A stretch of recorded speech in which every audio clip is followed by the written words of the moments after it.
ક્યારે પ્રભુ માટે અભાવ નહીં લાવો, તીર્થો માટે અભાવ નહીં લાવો. વ્યક્તિઓ હોય પણ સ્વરૂપ તો વિરાજમાન છે, પ્રભુ તો છે. નિકટ ન જવા દે તો દૂરથી. ઠાકોરજી આમ ફૂટપટ્ટીથી માપીને કૃપા કરે કે આ 5 ફૂટ છે તો એના પર 50% કૃપા, પેલો 10 ફૂટ છે તો 25% કૃપા, પેલો તો છેક 20 ફૂટ દૂર છે, છેલ્લો છે, એના પર કોઈ કૃપા કરાતી છે? પ્રભુ આ રીતે કૃપા કરે? એમની પાસે કોઈ ફૂટપટ્ટી નથી. બસ તમારો વિશુદ્ધ ભાવ જોઈ ઠાકોરજી તમારી નિકટ આવી જાય છે. ભક્ત વિરહ કાતર કરુણામય ડોલત પાછે લાગે. ઠાકોરજી તમને નિકટ બોલાવે છે તો શ્રીનાથજી રૂપે બોલાવે છે, પણ આ ગિરિરાજજી રૂપે દોડતા તમારી નિકટ આવી જશે. એ પણ ગિરિરાજજીનો સ્વભાવ છે, એ પણ શ્રીનાથજીનો સ્વભાવ છે. પ્રભુ બોલાવે છે, સામર્થ્યવાન હોય તો નિકટ પહોંચી શકે, ન અસમર્થતા દેખાય તો શ્રીનાથજી એની પાસે પહોંચી જાય. પણ ભક્તથી ઠાકોરજી દૂર રહી શકતા નથી, એ નિશ્ચિત વાત છે. શ્યામ લગ્યો સંગ ડોલે રી માઈ, શ્યામ લગ્યો સંગ ડોલે और जित जाऊं उत पाछो ही आवे और बिना बुलायो बोले. तो पीछे आते ही हैं ઠાકોરજી.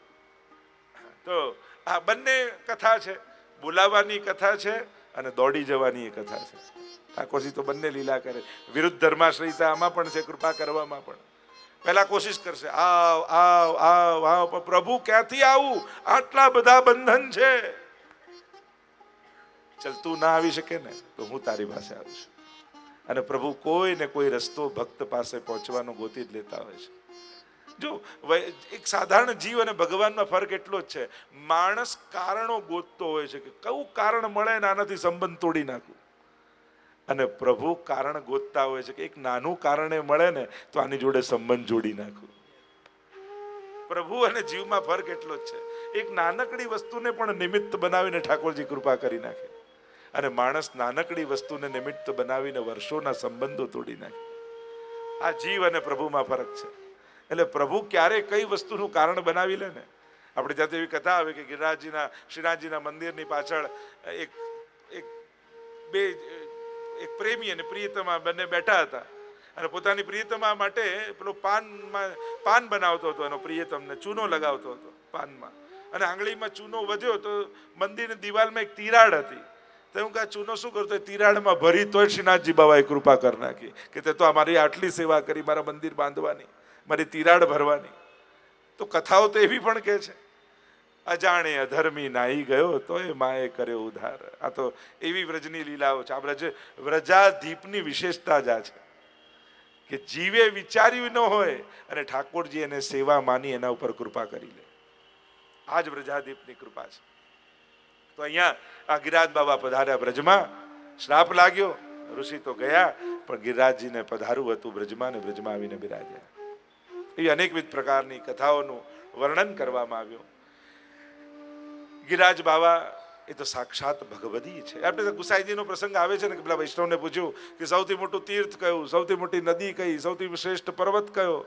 વૈષ્ણવને થયું કે ગુસાઈજી રાજી થશે, કહ્યું શ્રેષ્ઠ તીર્થ તો વ્રજ છે, શ્રેષ્ઠ નદી તો યમુનાજી છે, શ્રેષ્ઠ પર્વત તો ગિરિરાજજી છે. ત્યારે ગુસાઈજી નારાજ થયા, અરે મૂર્ખ, તું વ્રજને તીર્થ માને છે? શ્રેષ્ઠ તીર્થ તો પ્રયાગ છે, વ્રજ તો ઠાકોરજીનું ઘર છે. તું યમુનાજીને નદી માને છે? શ્રેષ્ઠ નદી તો ગંગાજી છે, યમુનાજી તો ઠાકોરજીના ચતુર્થ પ્રિયા છે. અરે શ્રેષ્ઠ પર્વત તો મેરુ પર્વત છે, તું ગિરિરાજજીને પર્વત માને છે? એ તો હરિદાસોમાં વર્રે છે, એના જેવું ભગવદી કોઈ નથી. આમ સ્વયં ગુસાઈજીએ, એટલે જય ગોપાલ, આપણે ત્યાં એક અંતર્ગત સંપ્રદાય છે ને, ખાસ કરીને કંસારા વૈષ્ણવ ગોપાલલાલજીને વિશેષ રૂપે માનતા હોય. અને ગોપાલલાલજી આપણે ત્યાં ગુસાઈજીના પંચમ લાલજી રઘુનાથજીના લાલજી ગોપાલલાલજી, જે ગુસાઈજીના રઘુનાથજી પંચમ લાલજી થયા, એમના લાલજી ગોપાલલાલજી કહેવાય. એમને ગિરિરાજજીમાં આનંદને આસક્તિ હતી, અને ગિરિરાજજીના સ્વરૂપની ગુણગાથા વિશેષ રૂપે ગાતા એકવાર વૈષ્ણવની સાથે ગિરિરાજજી પરથી પધારી રહ્યા હતા. અને જ્યારે જ્યારે ગિરિરાજજીનું વર્ણન કરે ત્યારે ગોપાલલાલજી વર્ણન કરે કે ગિરિરાજજી અતિ કોમળ, માખણ જેવા પણ કોમળ છે. અને વૈષ્ણવની સાથે ગિરિરાજજી પરથી પહેલે પાર જતા હતા, ગોદમાં, વૈષ્ણવની ગોદમાં ગોપાલલાલજીના લાલજી ગોપેન્દ્રલાલજી બિરાજતા હતા. અને પેલો વૈષ્ણવ ગિરિરાજજીની શિલા ઉપર પગ મૂકતો મૂકતો જાય ત્યારે એના મનમાં પ્રશ્ન થયો કે જયરાજ, એક પ્રશ્ન કરું? હા પૂછો. પ્રશ્ન એ છે કે જ્યારે જ્યારે આ વર્ણન કરો છો ગિરિરાજ બાવાનું, ત્યારે એવા વર્ણન કરો કે તો અતિ કોમળ, માખણથી પણ કોમળ, પ્રભુ કરતા પણ કોમળ છે. કારણ કે કોઈની છાપ ક્યારે પડે? આપણા કરતા કોઈ કોમળ વસ્તુ હોય એના પર આપણી છાપ પડે ને. તો ઠાકોરજીના ચરણોના ચિહ્નોની છાપ જો ગિરિરાજજીમાં પડતી હોય તો ગિરિરાજજી ઠાકોરજી કરતા પણ કોમળ હોય તો જ પડે ને, નહીં તો છાપ ક્યાંથી પડી શકે? સ્વામીજીની કે ઠાકોરજીની છાપ પડે એનો અર્થ એ થયો કે ગિરિરાજ બાબા પ્રભુ કરતા પણ કોમળ છે.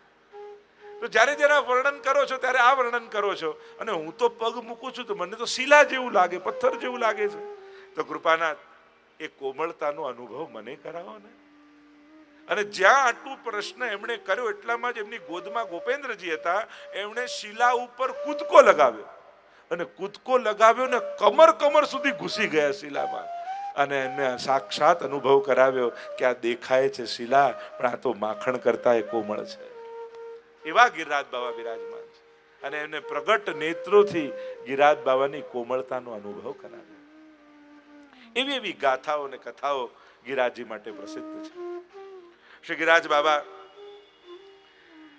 અનેક પ્રકારથી જે ચર્ચા આપણે કરી રહ્યા છીએ, એક તો પર્વત સ્વરૂપની, તો પર્વત સ્વરૂપે આ રીતે ભૂતલ પર પધાર્યા. બીજું સ્વરૂપ ગિરિરાજ બાબાનું જે આપણે ચર્ચા કરી રહ્યા છે દેવ સ્વરૂપની. ત્રીજું ભગવત સ્વરૂપ, સાક્ષાત પ્રભુ સ્વરૂપ, અને ચોથા ભગવદીય સ્વરૂપ. તો પર્વત સ્વરૂપે ગિરિરાજ બાબા આ રીતે શિલા રૂપે 7 કોષમાં બિરાજમાન થયા.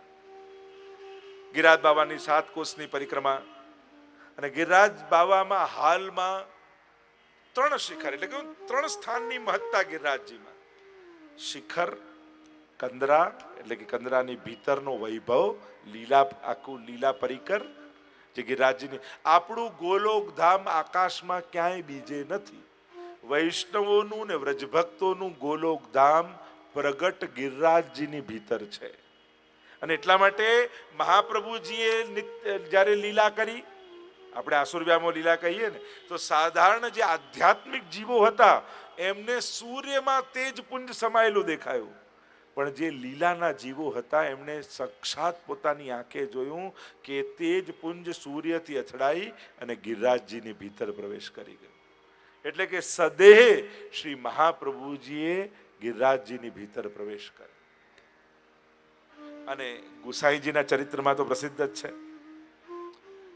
મુખારવિંદની પાસે ગોવિંદ સ્વામીને લઈ અને શ્રીનાથજીને દંડવત કરાવ્યા, સાથે લાલજીઓને આજ્ઞા માંગી, અને ગિરધરજીને કહ્યું કે હું તો નિત્ય લીલામાં સદે ગિરિરાજજીની ભીતર પ્રવેશ કરીશ, મારો ઉપરણો બહાર મૂકી જઈશ અને એમની પાછળની વિધિ કરજો, અંતિમ ક્રિયા ઉપરણાની કરજો. અને ઇતિહાસ એમ લખે છે કે ગુસાઈજી પ્રભુચરણ કદમની ડાળ ઉપર પોતાના ઉપરણાને પધરાવી અને સદે ગોવિંદ સ્વામીને લઈ અને ગિરિરાજજીની કંદરામાં પધારી ગયા. કારણ કે આપણું પ્રગટ ગોલોક ધામ એ ગિરિરાજજીની ભીતર છે, જ્યાં આજે પણ અખંડ ભગવત લીલા ચાલી. એની ચર્ચા આપણે આગળ કરીશું, એના વૈભવની કેવી લીલાઓ ચાલી રહી છે. તો ગિરિરાજજીના 3 શિખર છે. આદિ શિખર, મધ્ય શિખર અથવા દેવ શિખર, અને ત્રીજું બ્રહ્મ શિખર. આ 3 શિખર પ્રસિદ્ધ છે. આદિ શિખર એને કહેવાય જે રાધા કુંડથી દાન ઘાટીનો વિસ્તાર છે.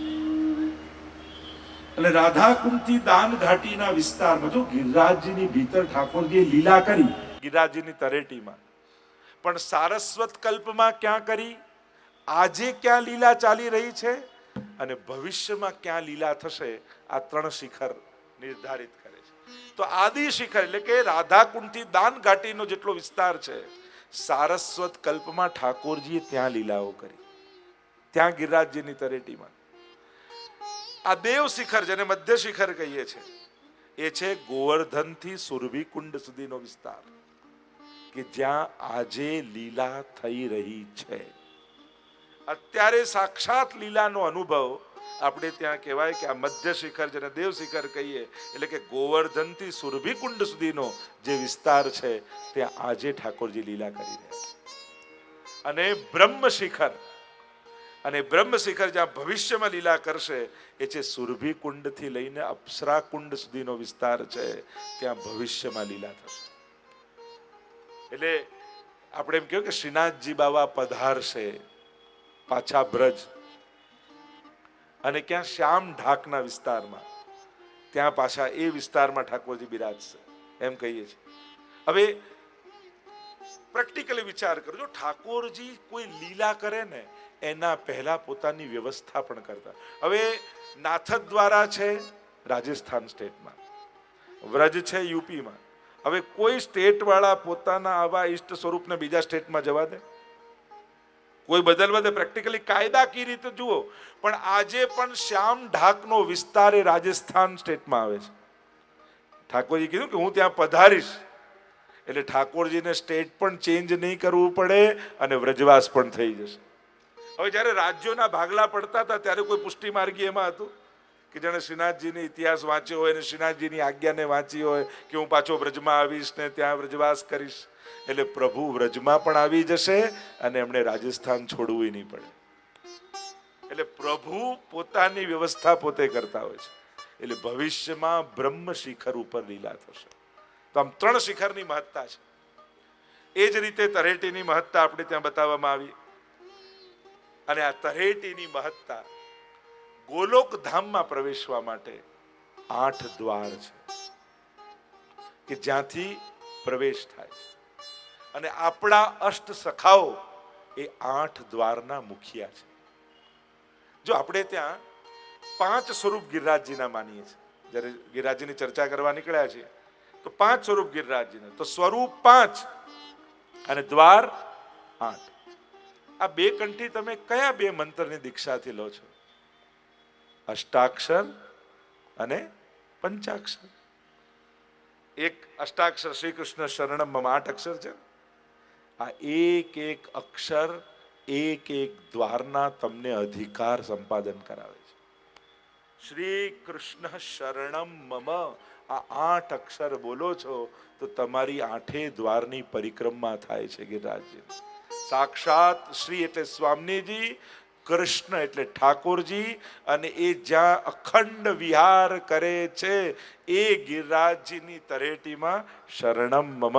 કારણ કે આપણે સાક્ષાત પ્રભુના ચરણ તો પકડી શકતા નથી, પણ આ 2 જ્યાં વિહાર કરે છે એ ગોલોક ધામ એવા ગિરિરાજજીને તો દંડવતી પરિક્રમા કરી દંડવત કરી શકીએ છીએ. શરણ કરી અને જરૂર છે દંડવતી પરિક્રમા. આપણે ત્યાં તો નોર્મલ પરિક્રમાનું પણ ખૂબ મહાત્મ્ય છે. તમારું સામર્થ્ય એ જ કરવું, કોઈ અઠાગ્રહ અત્યાગ્રહ કરવો નહીં. આપણે ત્યાં વિશેષ રૂપે જે ચાલીને પરિક્રમા કરીએ છીએ એનું જ વિશેષ મહાત્મ્ય છે. પણ વ્રજ રજ મેં લોટત એ જે ભાવ છે એ ભાવથી દંડવત કરવામાં આવે છે.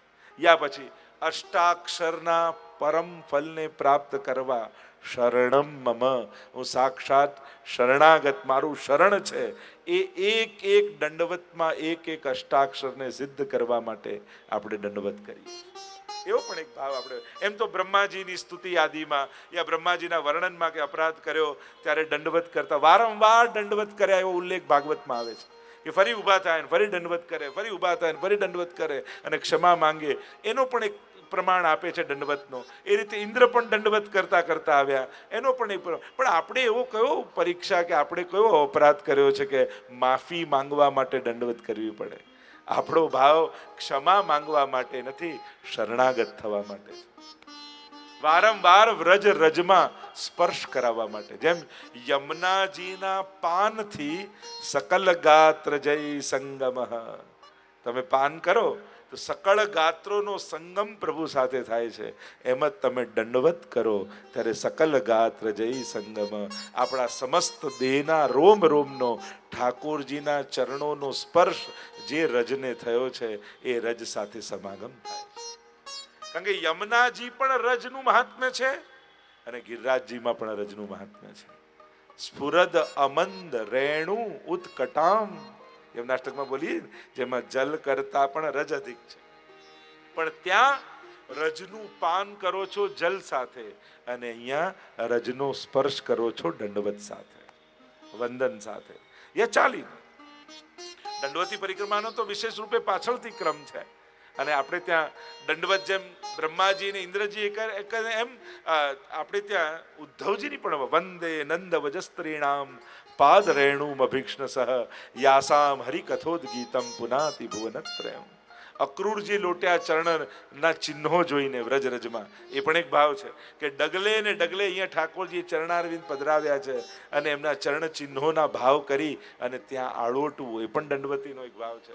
અથવા જ્યારે પાછા વળ્યા સંદેશો આપી અને ઉદ્ધવજી પ્રેમના રંગે રંગાયા અને જતા હતા વ્રજ છોડીને, ત્યાં સ્વામીજીના ચરણ ચિહ્ન જોયા, ગોપીઓના ચરણ ચિહ્ન જોયા અને એને થયું કે આનાથી મોટું કોઈ તીર્થ નથી.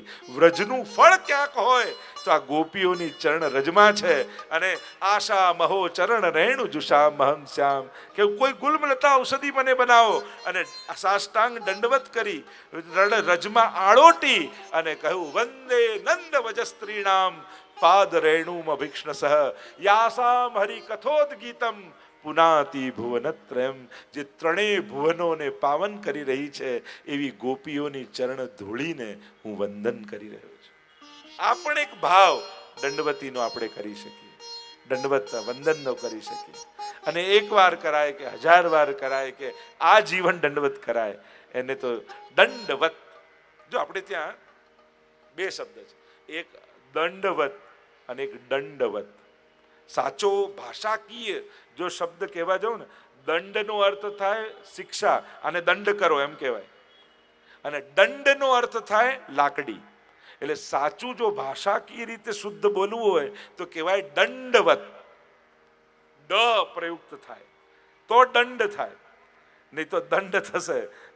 શિક્ષા કરી હોય ને ઠાકોરજી દંડ આપો, શિક્ષા કરો એ રીતે દંડ બધા. તો ભાષાકીય શુદ્ધિ જો જોવા જઈએ તો દંડની જેમ કરવું, દંડની જેમ નહીં કરવું. કારણ કે વ્રજમાં આવીને ઠાકોરજી દંડ થોડી આપવાના છે. આપણે દંડ લાકડીની જેમ પડી જવાનું છે ઠાકોરજીના ચરણમાં. જેમ એક લાકડી પડી જાય, કોઈ પકડ ન હોય એની, એમ સંસારની બધી પકડો છોડી ઠાકોરજીના ચરણ પકડી લેવા, એ જ છે દંડવત.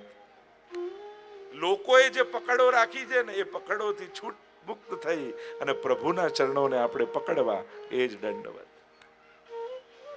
તો આમ આપણે ત્યાં જે ભાવની ચર્ચા કરી રહ્યો છું, તો એક ભાવ ગોપીઓની ચરણમાં. જો જ્યારે જ્યારે તમે પરિક્રમા કરો ને ત્યારે પ્રતિ ક્ષણ વિચારતા જાઓ, આ એ જ રથ છે જ્યાં ઠાકોરજી દોડતા હતા ખુલ્લા ચરણે.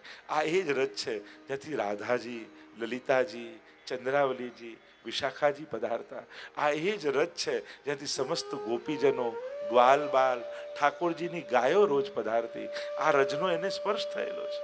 આ એ જ રથ છે જ્યાંથી મહાપ્રભુજી ખુલ્લા ચરણારવિંદથી પધાર્યા. આ એ રથ છે જ્યાંથી ગુસાઈજી સાથે લાલજી અને આજ સુધીના સમસ્ત વલ્લભ કુલ ખુલ્લા ચરણારવિંદથી પધાર્યા છે. આ બધાનો સ્પર્શ આ રજને થયેલો છે. લાવને આને દંડવત કરું, અને આવો ભાવ કરીને જ્યારે સૂશો ને ત્યારે રોમ રોમમાં રોમાંચ થઈ જશે. કારણ કે તમને પછી રજનો સ્પર્શનો આનંદ નહીં આવે, ત્યારે તમને ઠાકોરજીના સ્પર્શનો આનંદ થશે, ત્યારે તમને સ્વામીજીના સ્પર્શનો આનંદ થશે, ત્યારે તમને વલ્લભના સ્પર્શનો આનંદ. કારણ કે તીર્થ સકલ સનાત કીધા ચરણ રેણુ સમાજ. વલ્લભાખ્યાનમાં કહ્યું ને, અંગ બંગ કલિંગ કૈકટ મગધ મારુ સુર સિંધ તે તામસના અઘર્યા પરતાપ પદરજ ગંધ. અને તીર્થ સકલ સનાત કીધા ચરણ રેણુ સમાજ. મહાપ્રભુજી બધા તીર્થોમાં જઈને સનાત તો કીધા, પણ વ્રજમાં જેટલા તીર્થો આવીને વસ્યા, ભારતના બધા તીર્થો વ્રજમાં છે, અને આખી વ્રજ પરિક્રમા મહાપ્રભુજીએ કરીને એ જ ક્ષણે સકલ તીર્થો સનાત થઈ ગયા. પછી તો ભલે તીર્થોમાં જઈને પારાયણ મહાપ્રભુજીએ કર્યું, કેવલ વ્રજયાત્રા કરીને સકલ તીર્થોમાં પધારીને તીર્થોને પાવન કરી દીધા. તો તીર્થ સકલ સનાથ કીધા ચરણ રેણુ સમાજ. તો મહાપ્રભુજીએ ની રજનો સ્પર્શ, આપણે એમ કહીએ ઠાકોરજીને ધરેલું લઈએ ત્યારે મિશ્રીનો સ્વાદ નહીં આવવો જોઈએ. એમાં પ્રભુનું જે અધરામૃત ભળી ગયું ને, સ્વાદ તો એ અધરામૃતનો લેવાનો, ત્યારે એમ કહેવાય કે પ્રસાદ લીધો. મિશ્રીનો સ્વાદ આવે તો જમ્યા કહેવાય, તમને કોઈ વસ્તુનો સ્વાદ આવે તો જમ્યા કહેવાય, પણ ઠાકોરજીને ધર્યું ને પ્રભુ આરોગ્ય હતા, એમના અધરામૃતની કણિકા આમાં છે. આપણે તો એ વસ્તુમાં એ કણિકાનો આસ્વાદ લેવાનો. ત્યારે પ્રસાદ, પ્રસાદ કોને કહેવાય? જે પરસની યાદ અપાવે એ જ પ્રસાદ. કે આ અધરનો સ્પર્શ તો મેં કરેલો છે, આ અધરામૃતનો સ્પર્શ તો મેં કરેલો છે. જે ક્ષણે લેતી સમયે તમને એ નિત્ય લીલાની ક્ષણો યાદ આવી જાય રાસની, ત્યારે માનજો આજે સાચા અર્થમાં મેં પ્રસાદ ગ્રહણ કર્યો, આજે મને અધરામૃત મળ્યું. ત્યારે સાચા અર્થમાં અધરામૃત કહેવાય. તો આ ભાવ લેતા સમયે બે ક્ષણ માટે મનમાં એ વિચારી લેજો. ઘણી ક્રિયાઓ લૌકિક હોય છે, પણ એ સમયે આપણો કરેલો અલૌકિક વિચાર એ ક્રિયાને સેવામાં ફેરવી દેતો હોય છે. નહીં તો એ ક્રિયા લૌકિક જ હોય. જમવાનું જ છે, બધા બેસવાના, ઘરના 5 બેસવાના છે, પણ તમે લેતી સમયે વિચાર કરો કે આમાં પ્રભુનું અધરામૃત છે, ત્યારે તમારો એ કોળિયો અધરામૃત બની જાય છે. કૃષ્ણા અધરામૃતા સ્વાદ સિદ્ધિ રત્ર ન સંશય, એનો અનુભવ થાય. તો ગિરિરાજ બાવાની આ કૃપાનો અહેસાસ ઠાકોર ગિરિરાજ બાવાને દંડવત પરિક્રમા કરવામાં છે. તો 8 દ્વાર એ અષ્ટાક્ષરમાં ગળામાં પહેરેલી આપણી માળા એ અષ્ટાક્ષર મંત્ર નથી, આ એક એક દ્વારમાં મળેલી પરમિટ છે આપણને. જો કાર અંદર લાવી હોય તો પરમિટ જોઈએ, બધી કારને અંદર નથી આવવા દેતા. તો આપણી અંદર પ્રવેશવાની પરમિટ કઈ છે? ગળામાં જે અષ્ટાક્ષરની માળા છે. અને પંચાક્ષર, આ અષ્ટાક્ષર અને પંચાક્ષરનું પ્રાગટ્ય પણ ગિરિરાજજીની ભીતર જે ગોલોકધામ છે ને એમાં જ થયેલું છે. એની પણ આપણે ચર્ચા કરી શકીએ.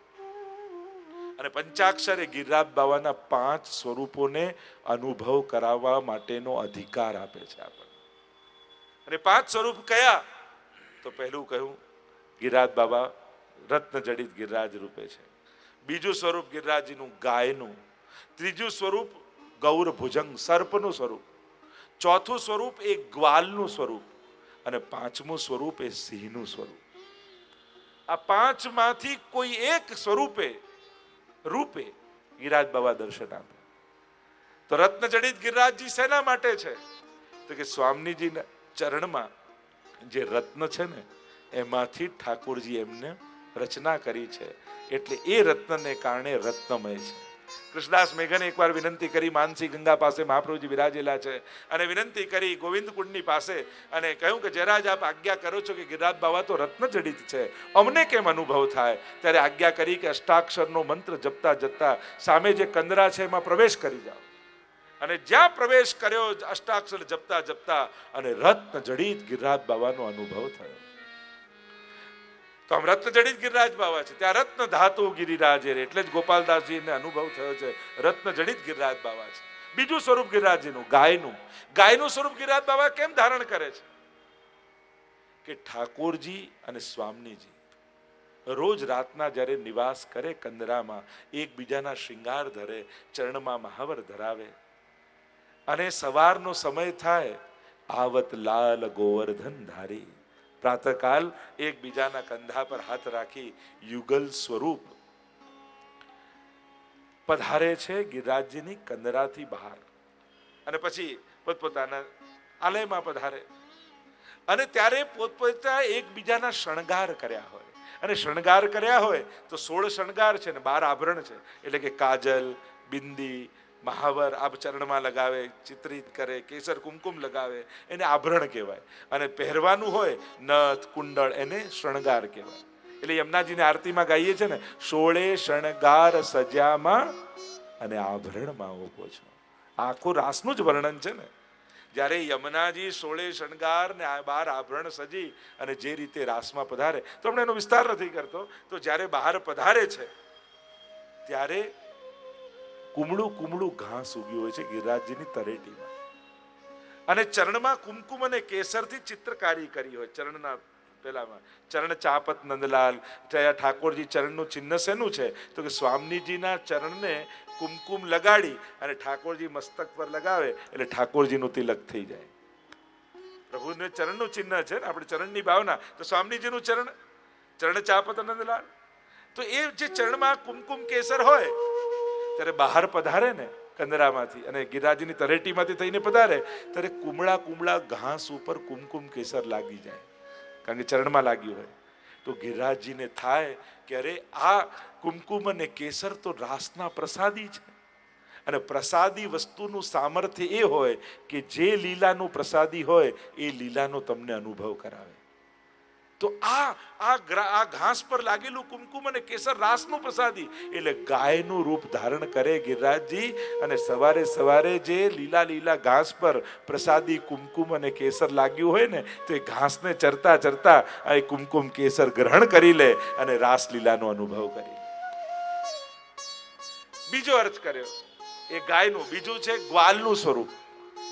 નિત્ય લીલામાં એકમાત્ર ગ્વાલ એવા છે ગિરિરાજ બાવા જેને રાત્રિમાં પણ અધિકાર છે, રાસમાં પણ એમ થાય કે રાત્રિની લીલા તો અહીંયા થાય છે પણ ગૌચારણ કરવા માટે ઠાકોરજી સાથે તો સખા હોય છે, ત્યાં તો કોઈ ગોપીજન હોતા નથી. મારે તો દિવસ અને રાત બંને લીલાનો અનુભવ કરવો છે અને એટલા માટે ગ્વાલનું રૂપ ધારણ કરી દિવસની લીલાનો પણ અનુભવ ગિરિરાજ બાવા કરે. એટલે ગ્વાલનું રૂપ ધારણ કરે.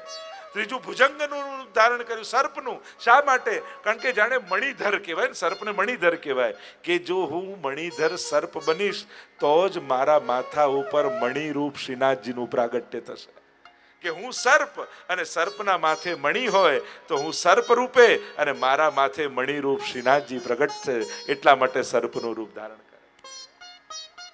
યા શે સૈયા અતિ કોમળ એટલે કે ઠાકોરજી મારા ઉપર શયન કરે. ગોવર્ધન ગિરી સઘન કંદરા રૈન નિવાસ કિયો પિય પ્યારી. એવો હું કોમળ થઈ જાઉં. ચોથું સ્વરૂપ સિંહનું. તો સિંહ કોણ છે? તો કે આજે પણ શ્રીનાથજી જાઓ ને તો સિંહપોળ આવે.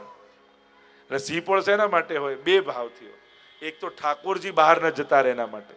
હાઉ બિલાવું ના દેના પ્રસંગ, હાઉ બિલાવ દેખ લાલા બહાર से हाउ बिलाऊ है बाहर जाएगो तो खा जाएगो.